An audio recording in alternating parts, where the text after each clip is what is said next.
Pieces. Actually, you know what?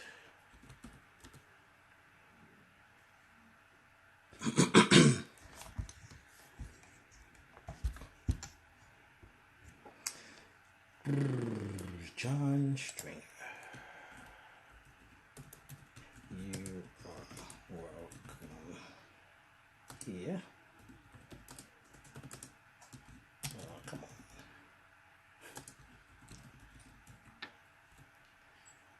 Yeah, there we go. Getting ready for my show, radio show. Let me move this mic out of the way. Welcome to the House of Love. Excuse me. Okay, thank you. Talking to my producer. Got 20 seconds.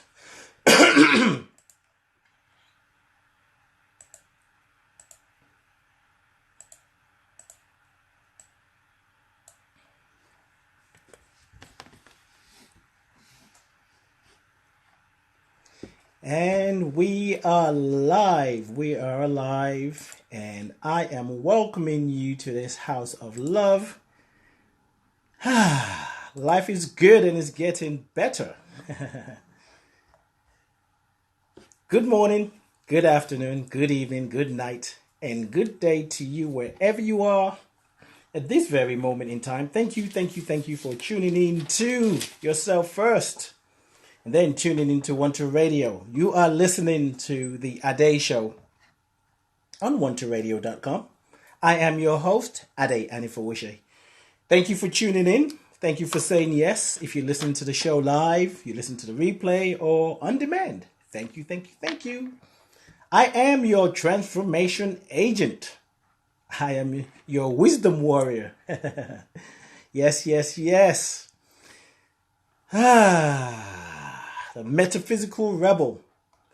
Thank you for saying yes. Thank you, Scott, for producing the show. Scott is our producer. Send him a shout out. Today it is Transformational Tuesday today. Did you know that?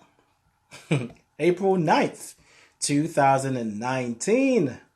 All day long today. Time check. Ooh, nice. 1, 2 after the hour.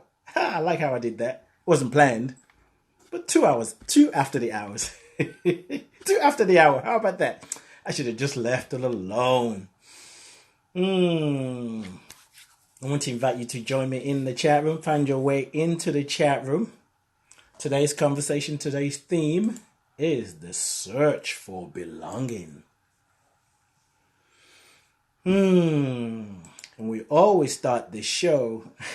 With John Stringer.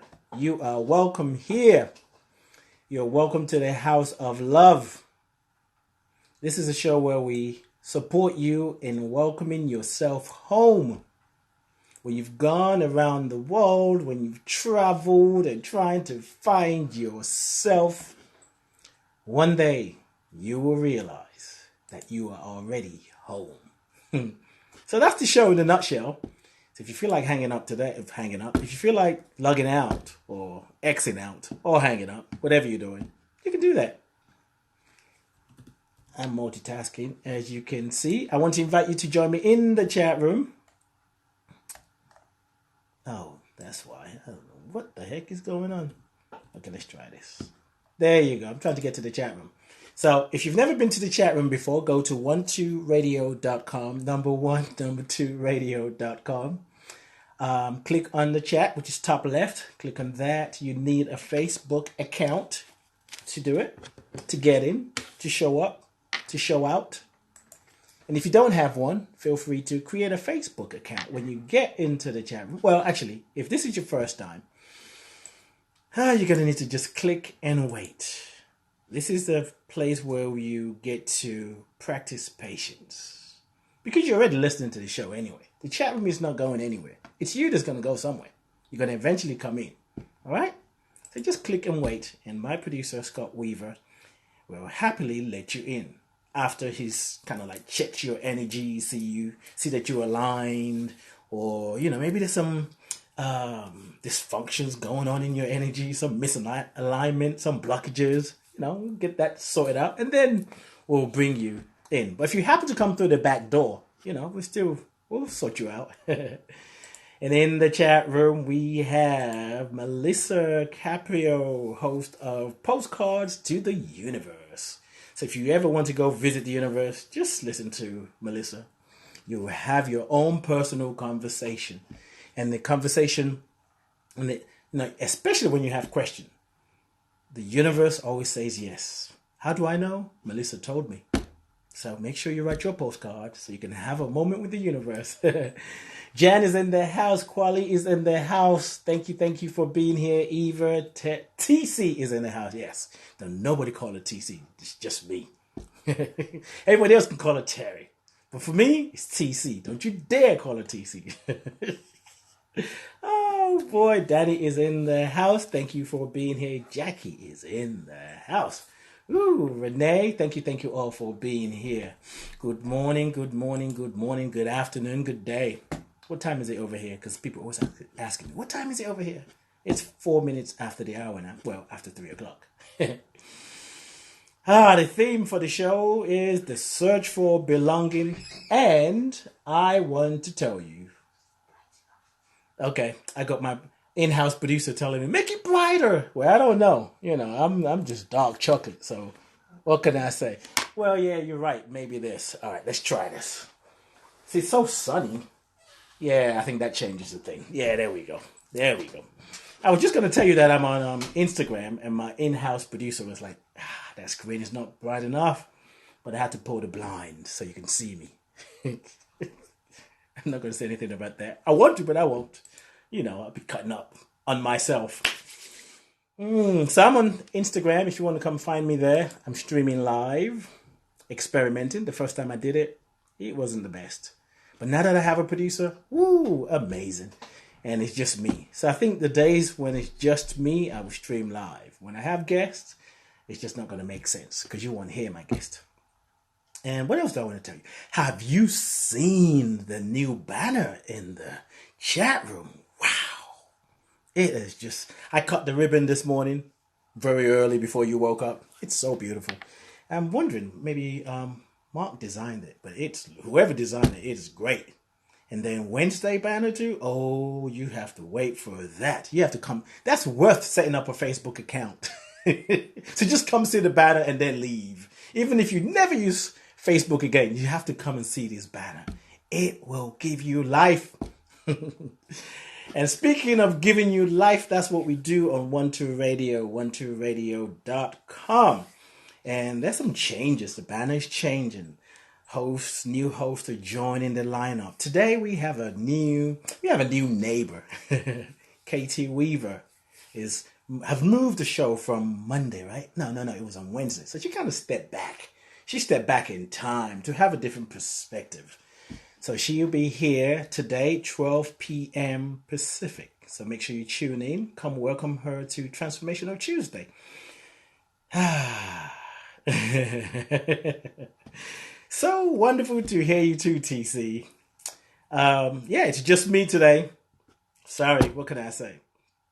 I like the way that rhymed because I'm always on time.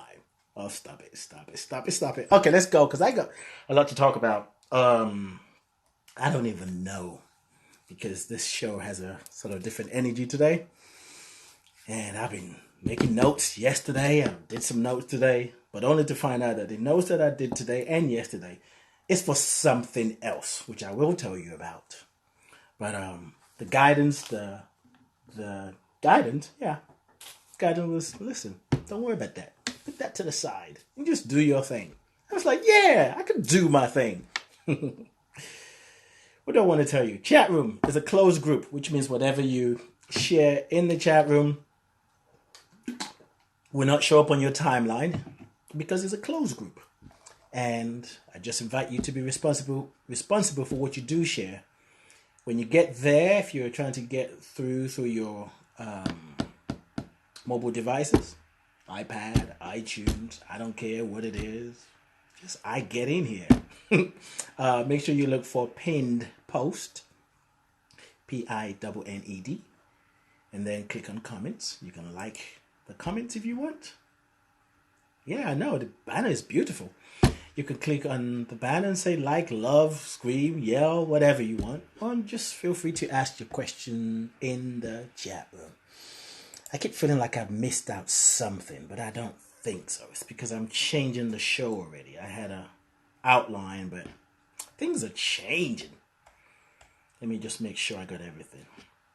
And of course, my silent listeners, wherever you are in the world, those of you who are not in the chat room, we know the president is New Jays, aka Jackie, Michelle, Tanya. Those are the board members of the silent silent listeners club. There you go.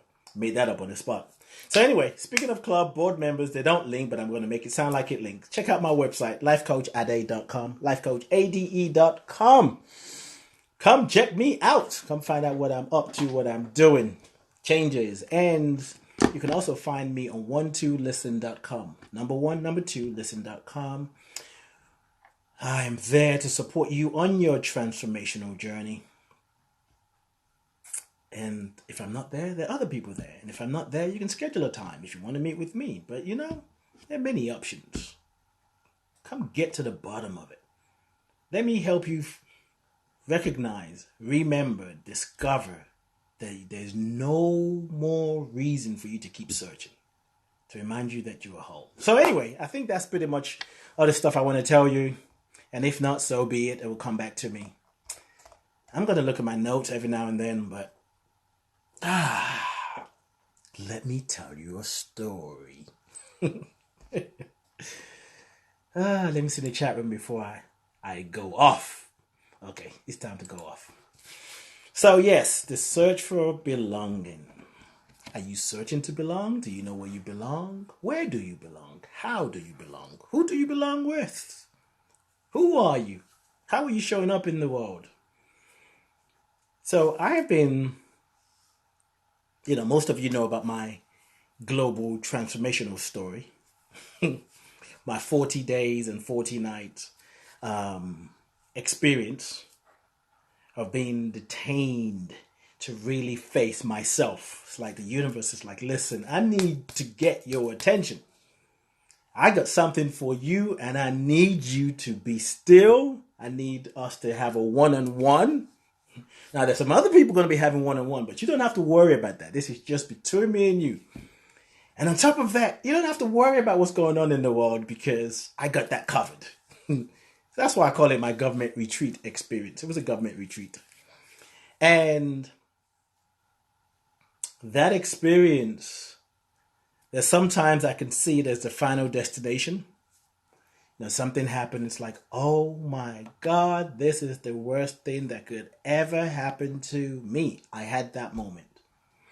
Oh my God, I get it.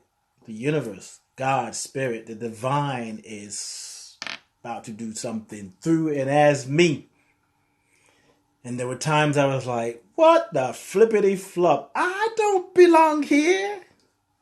Whose flipping idea is this? It felt like a final destination, like, oh, this is it.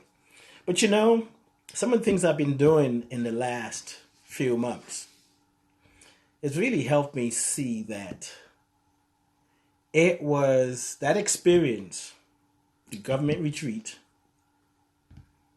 was like, when you're traveling, right, on a plane, and they use that little car to push the plane back, it reverses, and then they turn it, and as you can see that while it's turning, you can see the driveway, you can see the plane going, whoa. You can see and hear it, whoa, and we're about to take off.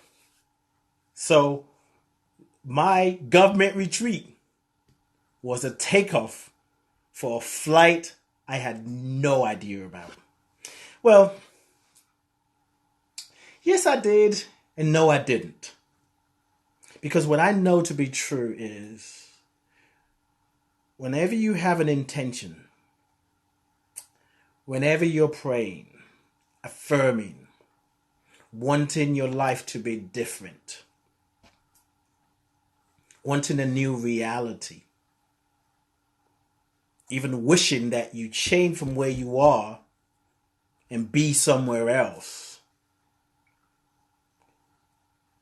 Not only is the universe hearing, because you are one with God, you're one with the divine, you're one with the universe, you're one with your higher self, every thought is creating at some level. The words you speak is creating at some level. So when you speak the word of a different life, a different experience, a different relationship, improving your relationship, different business partner, you are putting thought and word into the universe, and it is being, let's say, recorded. And yes, you can say, well, you're talking about law of attraction. Yes. You're talking about law of deliberate creation. Well, it could be if you're deliberately speaking the words, if you're deliberately intending for what you want. You can say law of faith, law of cause and effect. That more so, law of cause and effect. So I've been sending rockets of desires out there in the universe. What I want, how I wanted my life to change. What, last year, early last year, not even just last year, before last year, 2 years ago, 3 years ago, but last year was very intense. It's like, you know what? I want a different reality. I don't need this cloud of having to not figure out, sort out, finish my immigration status and my visa status. Like, I'm tired of this. I want to get this done because I feel like there's so much I want to do. I feel like I was feeling something grow in me. I was pregnant with an idea. I could feel the idea growing and growing. I knew the idea is calling for me to expand, not just my stomach.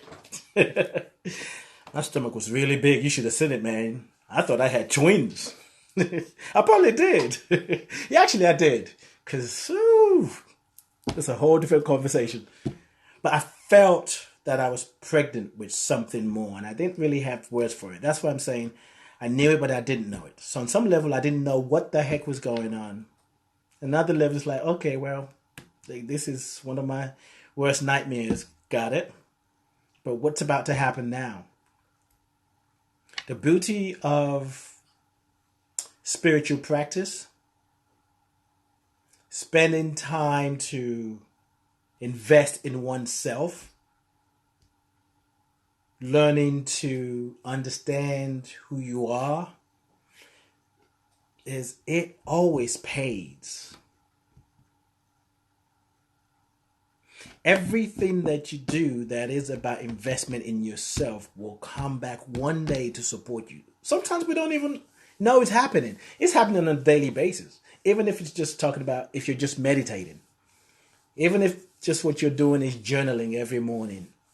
Just to clear your mind or to listen to what your ancestors have to say to you. To listen to what God has to say to you. To listen to what your higher self has to say to you. Maybe you're doing automatic writing. Everything that you do is an investment in your life. I'm actually changing what I said before. Now I'm expanding it. Everything that you do is an investment in your life. It's going to pay you back one way or the other. So I know for sure that my experience could have been different. Well, do I know that for sure? No, I don't know it for sure that it could have been different. What I do know is something was going to happen to open up the door to answered prayer. Through the experience, one of the things that I'm very clear about, I know this for sure. I know this for sure. If most of us, if all of us, if some of us can really see how our prayer is going to be answered, we'll be like, okay, God, no, never mind. So that's how my prayer is going to be answered? It's okay.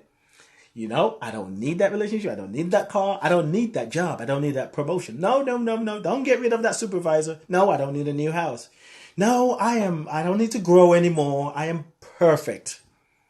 Because when you look ahead of yourself, you can't see the bigger picture.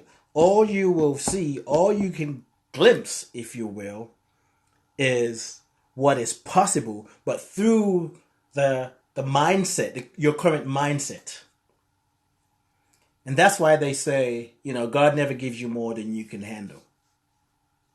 Because we have everything to deal with whatever shows up. But if you start futurizing, you just can't even see how. So, since being back in UK, England, Leicester, I've gone through a lot of things. One of the things that I did was really big for me. Talk about searching for belonging, right?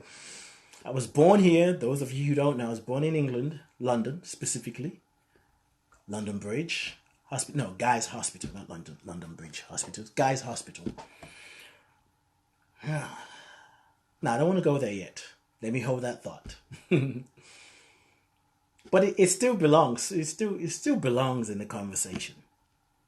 So I was born in England. The first 4 years of my life was spent here. And then my parents and myself, of course, because they had to take their son. This new brand spanking boy they got. They had 2 children left over in Nigeria. So now they're going back home. So I went back with them. Without them asking me. I don't know why they didn't ask what I wanted. What's really going on? And eventually came back here when I was turning, just before I turned 18. Now, when I was in Nigeria, there was a time in what we call secondary school, and in America it's like high school, where I was really just upset. And I think I may have told my dad, my mom, that I wish that you guys had left me in England. I had all this idea that if they'd left me in England, I would have been doing many great things. I would have been so far beyond where I'm at right now.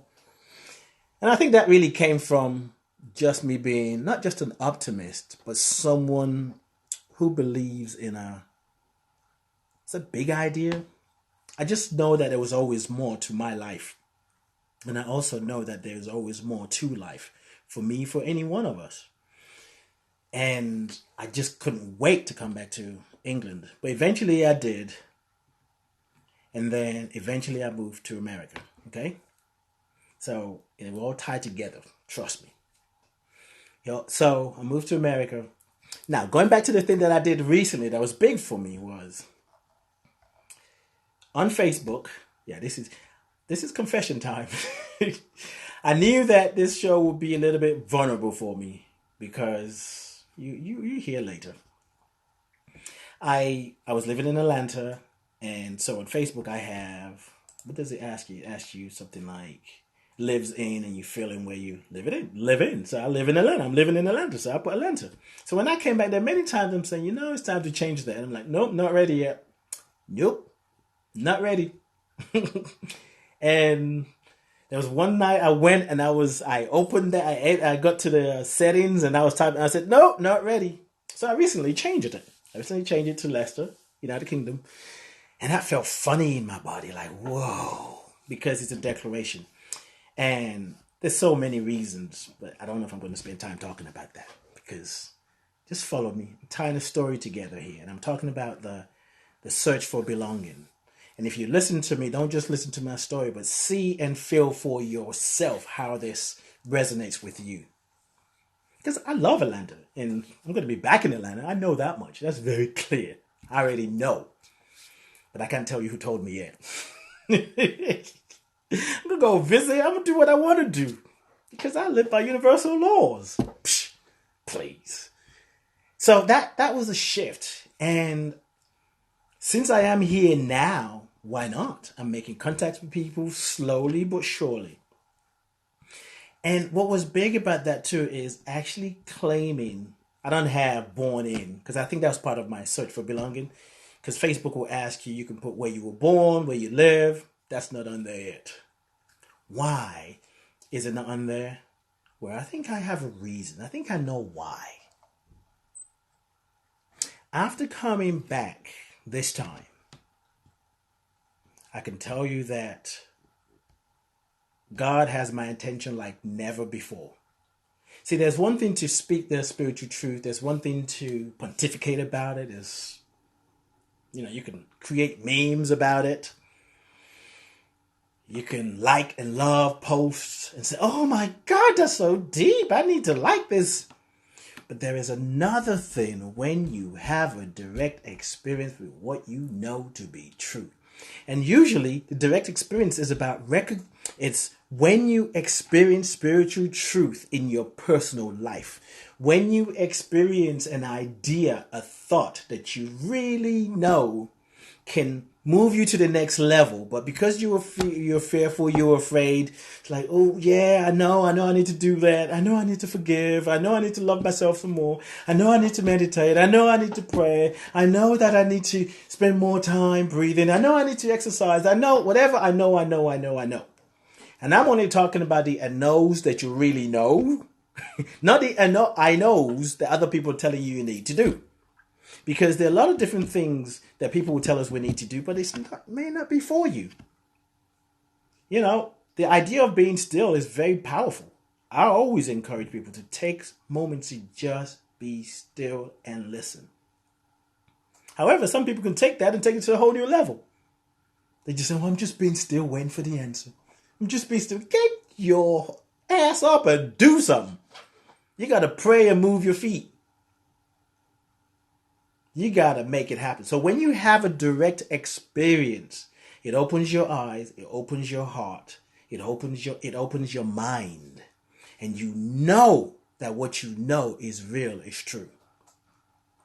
So I've had about the last 3 months, last 4 months to really ask myself, where do I want to go from here? During my government retreat experience, there were people saying, oh, you got to write a book. There are different ideas. Different ideas that came that I really liked and I appreciated. And it resonated, is really what I want to say, not appreciate. Resonated with me. And the idea of writing a book was quite up there. But when you are grieving, when you're trying to make sense of a new reality, when you're just trying to find where you belong, when you're trying to get used to time zones, sometimes you forget the things that you said yes to. So anyway, I want to take this moment to really acknowledge a dear friend, and it's Diana Silver, Mole Mama, the host of Mole Mama on 12 Radio. She has been such a graceful catalyst for this conversation, because we had a conversation a while back. What is this? April? So yeah, maybe around January. And out of the conversation, I got very clear that I'm supposed to write a book. So yes, I am writing a book. Yes, I have a book coach. So I've been writing. And the coach, she ain't having it. If I write anything that's kind of surface, she's going to come back with some questions. And I've been digging deep. And through that process, what came up for me was the last 25, maybe 30, let's say 25 years of my life has been about looking for where I belong. It was a surprise to me. Something happens when you tell the truth about yourself, about your life. You know, they say the truth will set you free. You may have heard that. I think it's in the Bible as well. Tell the truth, it will set you free. Some people say tell the truth so you never have to worry about what you said. And Rev D and I were talking last week on the show. We were talking about personal truth and spiritual truth. Oftentimes it's easy to confess the spiritual truth because, like, yes, I know that I'm not my problems. I am not my age. I am not my past. I'm not my body. Yeah, true. Yeah, that and so much more. But what about the truth about your upbringing, where you were born, how you were born, what happened to you when you were younger, what happened to you when you were an adult? Because everything that happened to us, and I say everything, leaves a mark, leaves a groove on our heart. and our mind and our soul. Everything that happened, especially from 0 to 1, oh my God, yes. It's molding us. It's shaping us. So my story, I was conceived in Germany. Why is that important? Because I believe where you conceived makes a difference. How you were conceived makes a difference. How your mother was feeling, how your father was feeling makes a difference. Everything is energy, so it influences you. Now, I'm only talking about from a human perspective now, because we can go to the spiritual interpretation, the metaphysics of it. So let's just deal with the physical aspect rather than the metaphysical aspect. What happened to you, how your mom was feeling, if she was afraid, if she was happy, if she was always sick, if you were conceived under the condition of shame. Maybe your parents were too young and they had to give you away to an uncle and auntie in another town in another state. Maybe you were born into or conceived in an environment of hatred because one of your parents was a different race or from a different class or from a different country. And your family members didn't want nothing to do with it. All of that, you may say, oh, I wasn't even born, so that didn't affect me. It does. It does. I don't care if you disagree with me. It does. That's the only one time I'm going to tell you, I don't care if you disagree with me. Most times I will encourage you to disagree with me. And you can disagree with me, but I'm telling you, it does. I have spoken to people who don't know, like their mother or their father. I actually know somebody who said, I've never met my father before, and they're much older. And it's like, funny enough, I was told that I do things just like him. I said, yeah, because it's in your DNA. Your parents are in your DNA, whether you're adopted or not. They're in your DNA. Not just your parents, your ancestors are in your DNA. Part of, going metaphysics here, part of what you're living out right now was passed on to you through your lineage. So you think of America, particularly for African Americans who have the history of where family members has been lynched. Family members were enslaved, abused, raped. Maybe somebody got killed because they falsely accused them of raping somebody. All of that lives in the body. Now, it may be too heavy to deal with. You're like, oh my God, this is too negative for me. Well, okay. Just fly off to your la la land. I don't mean that in a bad way, but if you take this a bad way, hey, what can I say? But life will always bring you back to yourself. I came back to UK, wasn't ready to come back yet. And I'm here in the process of writing the book. I am discovering something about me. I was conceived in Germany, born in England. 4 years later, moved to Nigeria. Yeah, that's some displacement right there. So it's no surprise that my story is this whole thing about belonging. Where do I belong? I was born here, but never really, this is one of the startling revelations that came up for me. Never really, I was born in UK, I was born in England, I was born in London. That's kind of what I was born in London. In America, people would say, wow, why did you come over here? It's like, it's London, it's UK, no big deal. Like, oh no, never.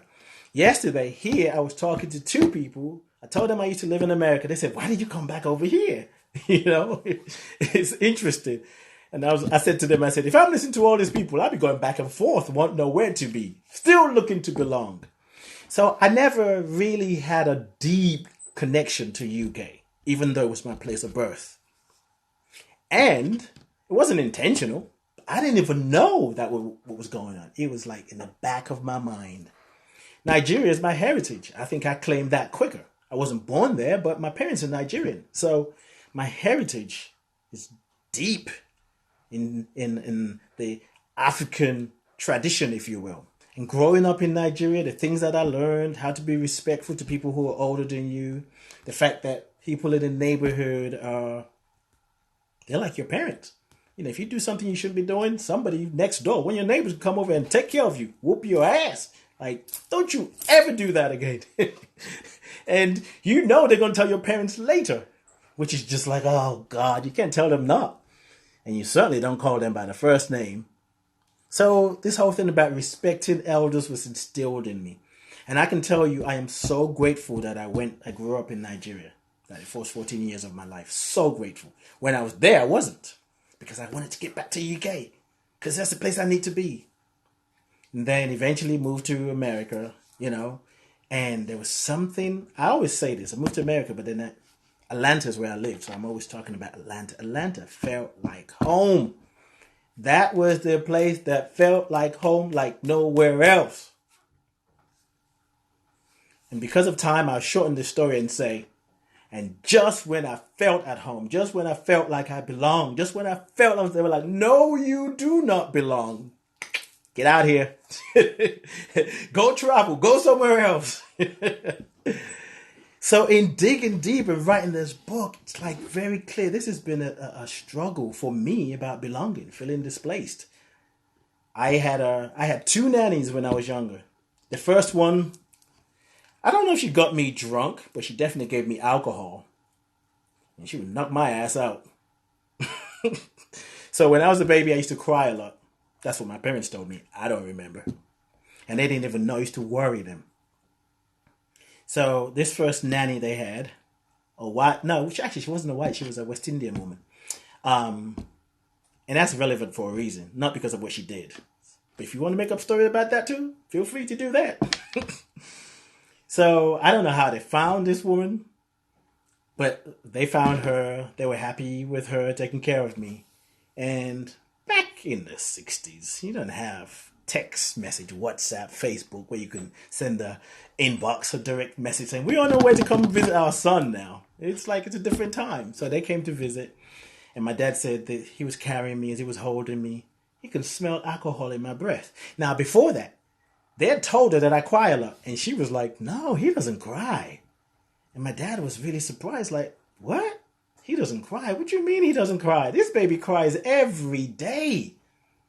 Anyway, she said I didn't. They were surprised about that. My father smelled alcohol in my breath. My dad is pretty smart. He didn't say nothing. He just spoke to he didn't say nothing to her. He didn't say anything to her. He said something to my mother. And they told the nanny that, I don't think I stayed with her that long. They told her that they want to go for a walk with me. Basically, I walked out of that woman's life. I don't know. I don't think I was there for a long time. They never took my baby stuff. They didn't want her to know that I wasn't coming back because they just saw her attitude and how she was. And even that, the other thing about my early age was when I spoke to my mother, and even my dad, I think, I was placed in the care of a nanny, like in the first 2 months or something like that, because dad had to go to work.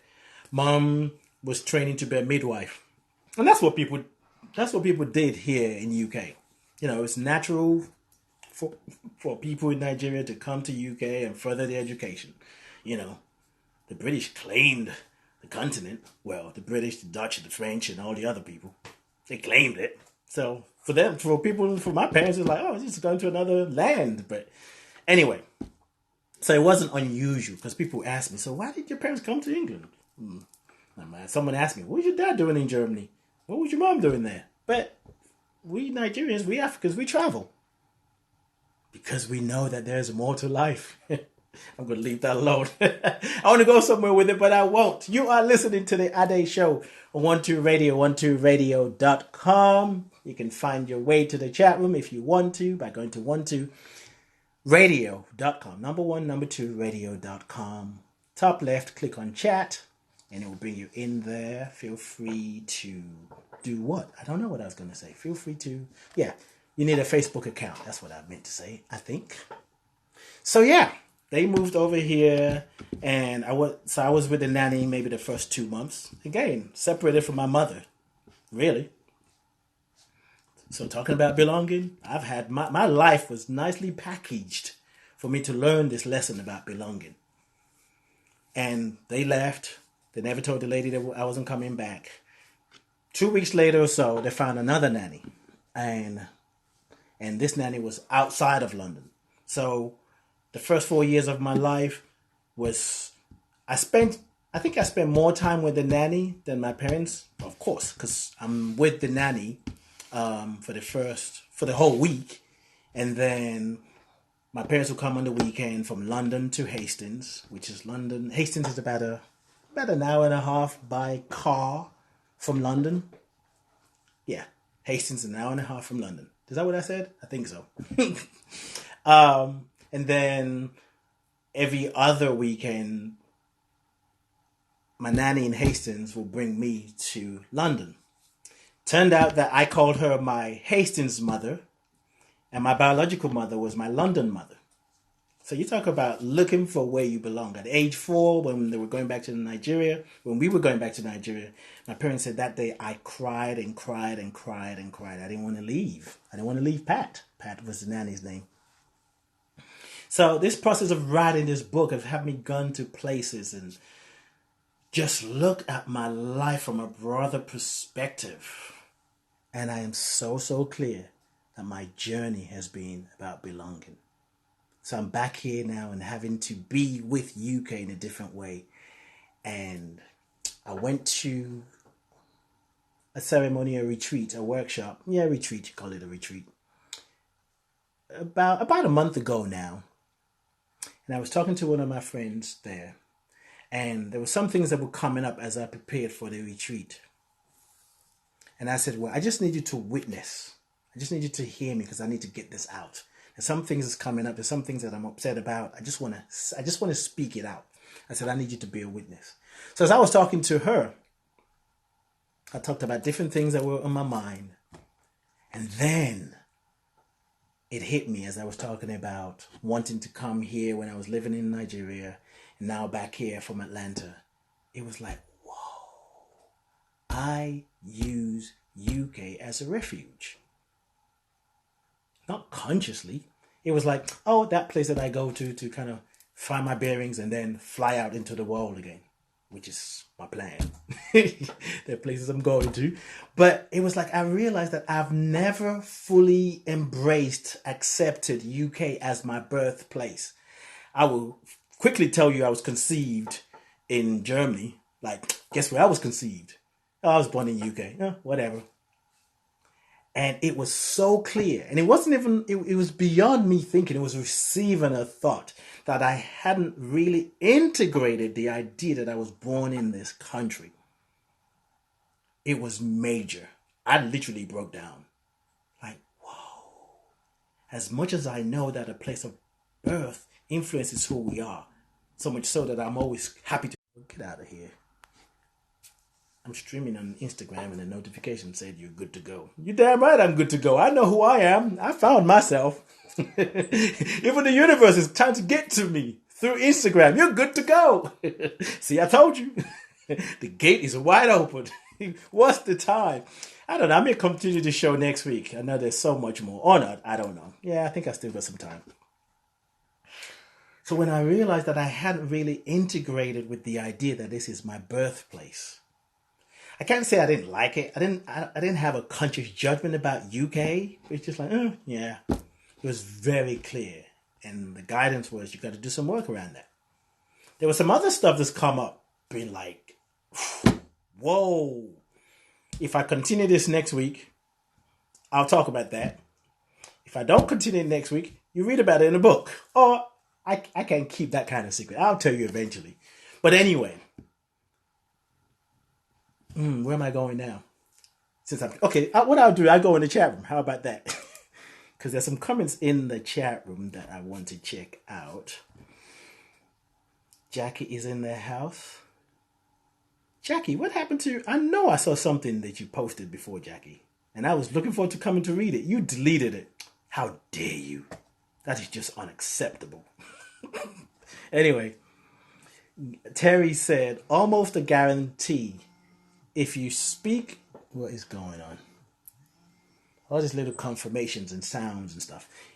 Almost a guarantee. If you speak your spiritual truth, you're going to have to back it up. Girl, let me tell you. You damn right. Emphasize have to. That's right. Have to. As there will be a crossroad. One way or another. Truth ain't something to mess with. Any declaration you making, If you make a declaration, you better be ready to back it up. Because if you're not ready, you're going to be on stage of your life and you just have to show up. And it's not very comfortable if you show up on stage and you don't feel like you're ready. Like when Scott called me about a month ago, when the time changes in America. So instead of the show being at 3 o'clock like it normally was, it was now 2 o'clock. But I didn't make that switch in my head, even though I knew the time had changed in America. That means my show is an hour early, and he called at 2 o'clock. I'm like, what is Scott doing calling me early? Wow, he really wants to talk to me. And it just hit me. It's like, oh, shift in consciousness. The time has changed. And I was somewhat ready, but I wasn't fully ready. So I had to just do the show. Because what am I going to do? Like I said, I don't want to do the show. And I just had to do the show. And life will always give you that opportunity. If you don't pay attention, if you don't know how the time is changing in your life, if you don't understand what's going on within you, you will find yourself on a stage and everybody's waiting to hear what you have to say. So get the work in. Belonging. Let's get back to that. No, there's one more thing I want to read. Chris said, thank you, Ade. Last week I was sitting in an airport contemplating the how, why, or my now. No, the how, why of my now.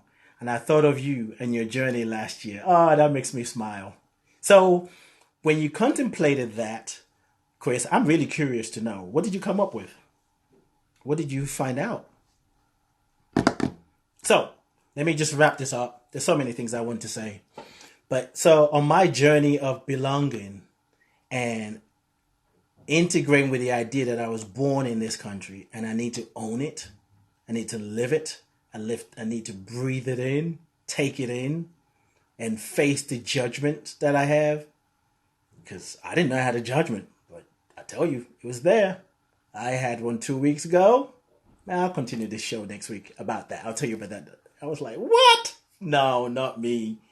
But when God gives you something, when you receive a thought from the divine, no matter how much you try and deny it, your body will tell you, you know that's true.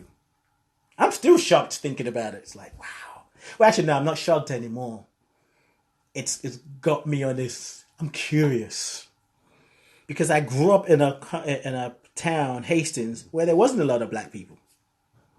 And I can't remember, I'm giving a little bit away now. I can't remember any racial thing that happened. And when I did the retreat that I went to about a month ago, I had an experience.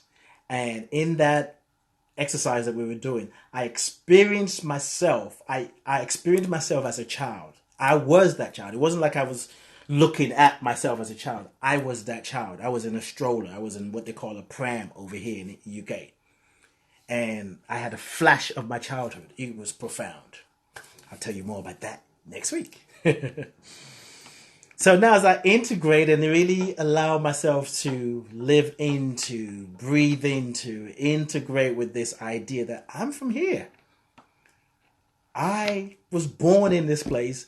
Now, to the average Joe, if I don't talk, you might think, oh no, he's a foreigner. They certainly make black people feel like foreigners over here. It's just louder in America. Over here, it's kind of like, oh, shh, don't nobody talk about it.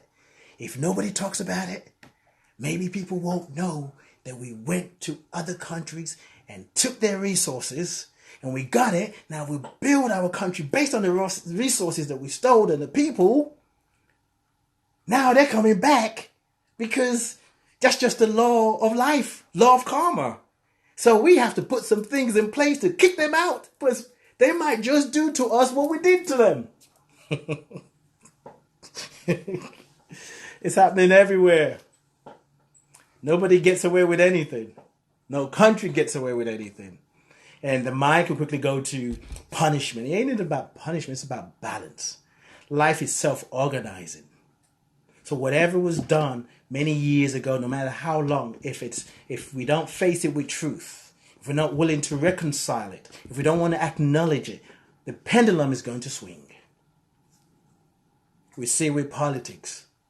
We see it with leadership. We see it everywhere. We see it in family. You must recognize, you must come to terms with what is happening in your life.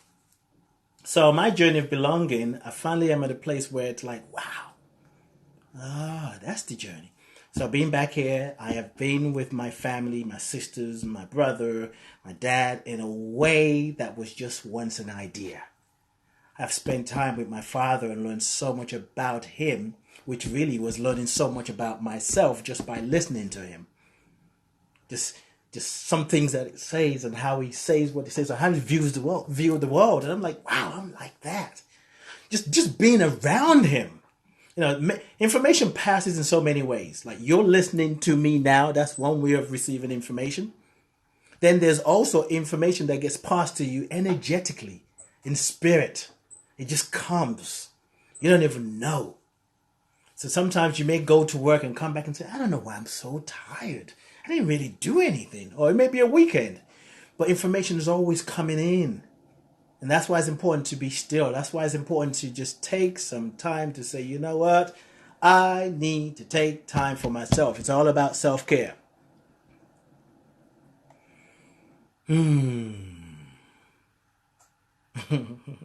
It's a universal autocorrect. I love that. I love that, Jan. It's a universal autocorrect. The universe, life will always autocorrect your life, no matter how terrible it is, no matter how you see it, no matter what has happened to you.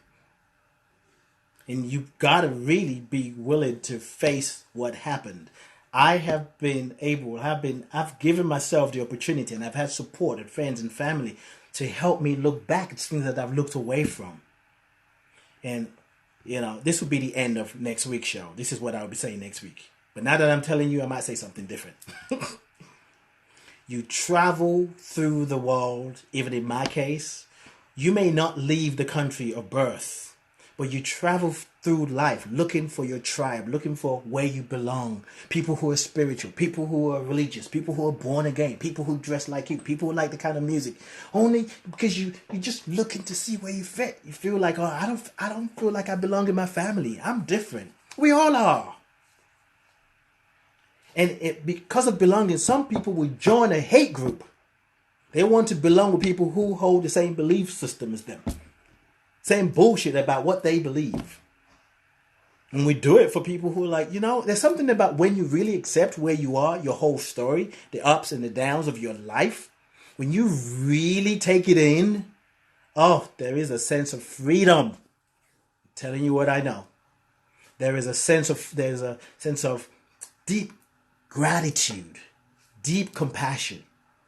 When you are able to look at your story of the past is not just in the past. You are the past in the present moment. And what you're doing with your past right now determines your future.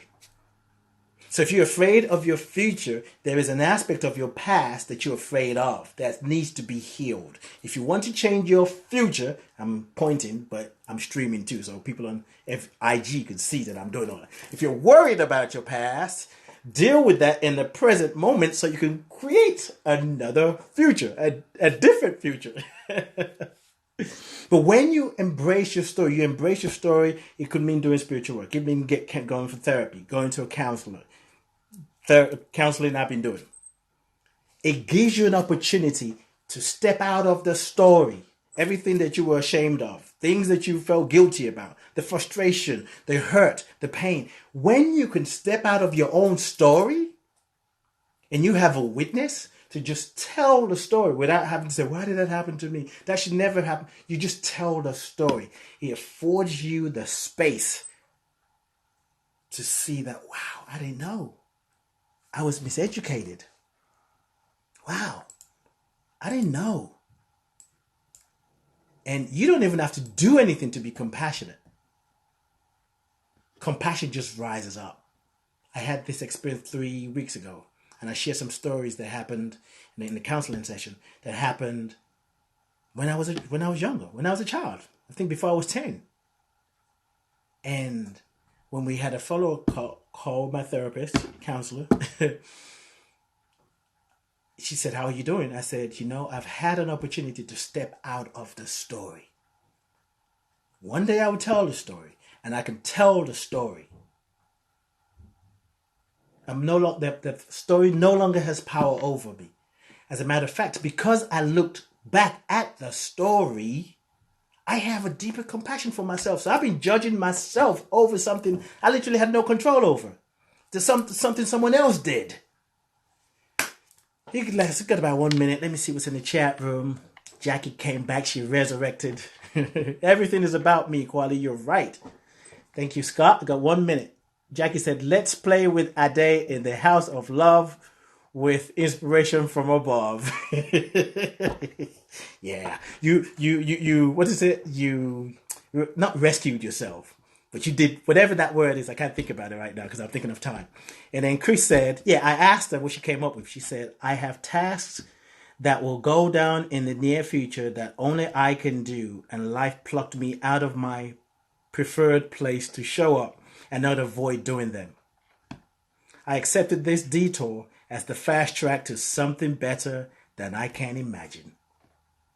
Yes, yes, yes. Woo! You better preach. No matter how bad it is, actually, based on how bad it is, lets you know there's a bigger breakthrough. So it's not only about having a breakdown. You have a breakthrough, and when you embrace the breakthrough, you will have a break free moment. You will break free of the BS. I'm getting ready to break out of here. I love you. I bless you. I appreciate you. And I thank God for you. Thank you for your comments, for participating, for sharing. I'm going to come back and read this. You are truly a gift to me. And I know, thank you, Terry. Terry said, what a gift that you have, family. Yes. It's a gift. It's a gift. And you all are a gift to me because you're walking that journey. Yep. Let's go. Let's do this. Let's stop that. And let's end on IG. So, Scott, thank you very much. We're releasing the show with John Stringer. And